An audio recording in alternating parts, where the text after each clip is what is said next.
Manali, India का most favourite और most visited hill station, जहां हर कोई, चाहे वो फैमिली के साथ, ग्रुप के साथ, फ्रेंड्स के साथ, हनीमून कपल या फिर कोई सोलो ट्रेवलर, सभी लोगों की फर्स्ट चॉइस मनाली ही है। स्पेशली न्यू मैरिड कपल्स के लिए तो मनाली ड्रीम डेस्टिनेशन है। मनाली देश के सबसे खूबसूरत हिल स्टेशनों में सबसे पहला नाम आता है, क्योंकि मनाली में टूरिस्टों को सीनिक लोकेशंस, नेचुरल एनवायरनमेंट सहित वो सारी खूबियां और सुविधाएं मिल जाती हैं जो एक अच्छे टूरिस्ट स्पॉट में होनी चाहिए। मनाली की वाइब्स ही ऐसी है कि सभी टूरिस्टों को अपनी ओर अट्रैक्ट कर ही लेती है। तो आज हम इस वीडियो में बात करेंगे most famous tourist attraction Manali के बारे में। तो अगर आपको snow covered mountains, beautiful valleys, river और पहाड़ों की नेचुरल ब्यूटी को एंजॉय करना चाहते हैं तो ये वीडियो बिल्कुल आपके लिए है। इस वीडियो में हम आपको वर्चुअल टूर के जरिए मनाली ट्रिप पर ले जाने वाले हैं और देने वाले हैं इस ट्रिप के बारे में कंप्लीट इन्फॉर्मेशन, जैसे मनाली वोल्वो से कैसे जाएं, खुद की कार से जाएं तो कौन से नए रूट से जाएं, मनाली और इसके आसपास के लोकल टूरिस्ट प्लेसेस कौन कौन से हैं जहां आपको ज़रूर विजिट करना चाहिए, सबसे बेस्ट टाइम क्या है मनाली घूमने के लिए, साथ ही यहाँ एडवेंचर एक्टिविटीज़ क्या क्या कर सकते हैं, इसके अलावा लोकल ट्रांसपोर्टेशन से लेकर होटल्स के बारे में पूरी जानकारी। तो अगर आप मनाली जाने की सोच रहे हैं या फिर प्लान कर रहे हैं तो पूरा वीडियो ज़रूर देखिएगा। आई होप इस वीडियो को देखने के बाद मनाली से रिलेटेड आपके सारे डाउट्स क्लियर हो जाएंगे। तो वीडियो शुरू करने से पहले सब्सक्राइब कीजिए ट्रैवल ट्रैकर यूट्यूब चैनल को और नोटिफिकेशन का बेल आइकन का बटन भी दबाएं। तो चलिए सबसे पहले जानते हैं मनाली जाया कैसे जाए। मनाली जाने के लिए दिल्ली और चंडीगढ़ कॉमन प्लेस हैं। यहाँ से सेमी स्लीपर वोल्वो या नॉर्मल बसें रेगुलर रूप से चलती हैं। तो अगर आप मनाली के 500-600 किलोमीटर की रेडियस में रहते हैं तो आपके लिए सबसे बेस्ट और कन्वीनियंट ऑप्शन है वोल्वो। मनाली के लिए हिमाचल हिमसुता की वोल्वो बसों के साथ साथ प्राइवेट लग्जरी वोल्वो बसें भी दिल्ली, एनसीआर और चंडीगढ़ से रेगुलर चलती हैं, जो शाम को 6 बजे दिल्ली से चलना शुरू हो जाती हैं और मनाली सुबह सुबह पहुंच जाती हैं।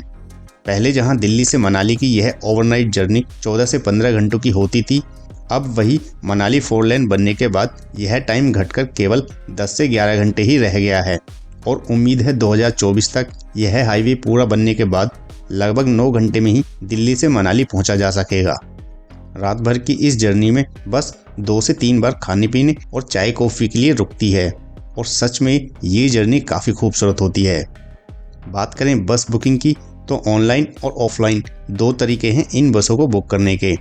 आप या तो ऑनलाइन किसी भी मोस्ट फेवरेट ट्रेवल ऐप या वेबसाइट से बुक कर सकते हैं या फिर ऑफलाइन टिकट आप ISBT कश्मीरी गेट, मजनू का टीला और RK आश्रम metro station, in private Volvo के टिकट बुकिंग काउंटर्स पर जाकर भी टिकट बुक करा सकते हैं, क्योंकि दिल्ली से मनाली के लिए सभी वोल्वो बसें यहीं से चलती हैं।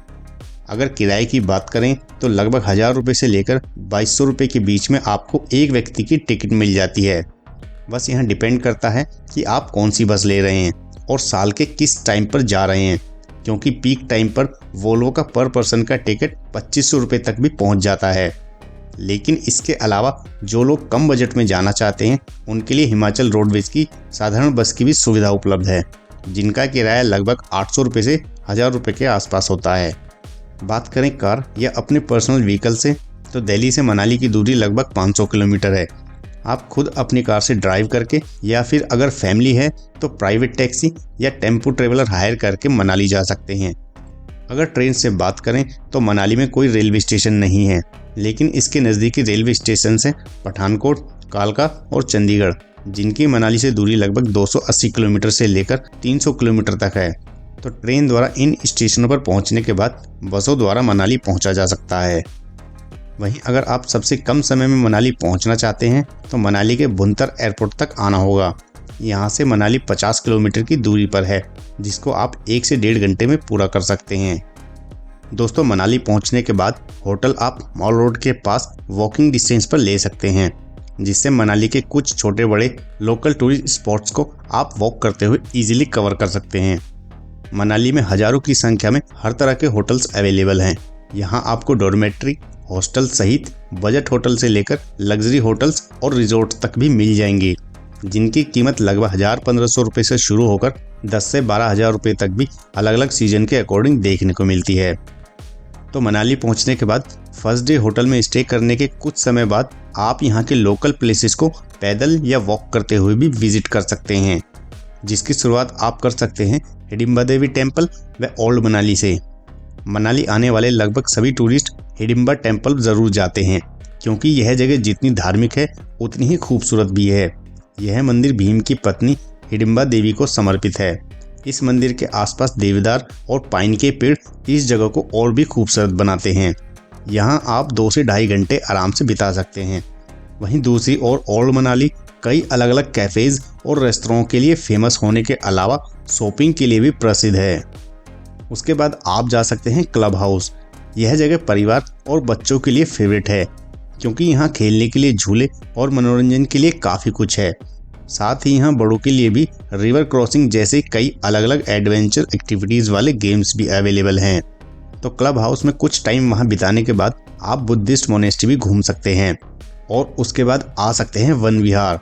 यह मनाली सिटी के बीच में व्यास नदी के किनारे एक ब्यूटीफुल फॉरेस्ट गार्डन है। इस वन विहार के आसपास कई ऊंचे ऊंचे देवदार के पेड़ हैं। यह एक खूबसूरत टूरिस्ट स्पॉट है जहां कुछ समय शांति और नेचर को नज़दीक से फील करते हैं। यह जगह एडवेंचर लवर्स के बीच काफ़ी फेमस है। इसके बाद आप मनु टेम्पल विजिट करके इवनिंग में आ सकते हैं मॉल रोड पर। किसी भी हिल स्टेशन का सबसे मेन पार्ट क्राउडेड और अट्रैक्शन वाला प्लेस होता है वहाँ का मॉल रोड। मनाली का मॉल रोड भी यहाँ के टूरिस्टों की पहली पसंद है। यहाँ पर अलग अलग तरह की दुकानें, hotels, fast food items, shopping shops, restaurant और कैफ़ेज़ की वजह से मॉल रोड में काफ़ी चहल पहल और भीड़ रहती है। यहाँ मोस्टली न्यू मैरिड कपल्स काफ़ी घूमने आते हैं। दोस्तों, पहले दिन इन सभी लोकल टूरिस्ट प्लेसेस को घूमने के बाद आप नेक्स्ट डे यानी अगले दिन रख सकते हैं मनाली के 40-50 किलोमीटर की रेंज में पड़ने वाले टूरिस्ट स्पॉट्स के लिए। लेकिन इन सभी प्लेसेस को घूमने के लिए या तो आप यहाँ के टैक्सी स्टैंड से टैक्सी बुक कर सकते हैं या बाइक और स्कूटी भी रेंट पर ले सकते हैं। इसके अलावा अपनी कार या बाइक से भी कवर कर सकते हैं। यहाँ टैक्सी के किराया लगभग 2 से 4 हज़ार रुपये तक अलग अलग सीजन के अकॉर्डिंग और बाइक या स्कूटी का रेंट लगभग 400 रुपये से 1000 रुपये अलग अलग बाइक और सीजन के अकॉर्डिंग देखने को मिलता है। तो आइए चलिए जानते हैं इन सभी प्लेसेस के बारे में जहाँ आपको ज़रूर जाना चाहिए। तो अगला नेक्स्ट डे आप पूरा दिन सोलांग वैली और वहाँ पर होने वाली एडवेंचर एक्टिविटीज़ को करने के लिए रख सकते हैं, क्योंकि ऑलमोस्ट पूरा दिन ही सोलांग वैली में निकल जाता है। सोलांग वैली को स्नो पॉइंट के नाम से भी जानते हैं। यह मनाली बस स्टैंड से 14 किलोमीटर दूर है, जो मनाली से रोहतांग पास के रास्ते में पड़ती है। सोलांग वैली का असली मज़ा स्नोफॉल में ही आता है, क्योंकि सर्दियों में हर जगह बर्फ़ से ढकी होती है।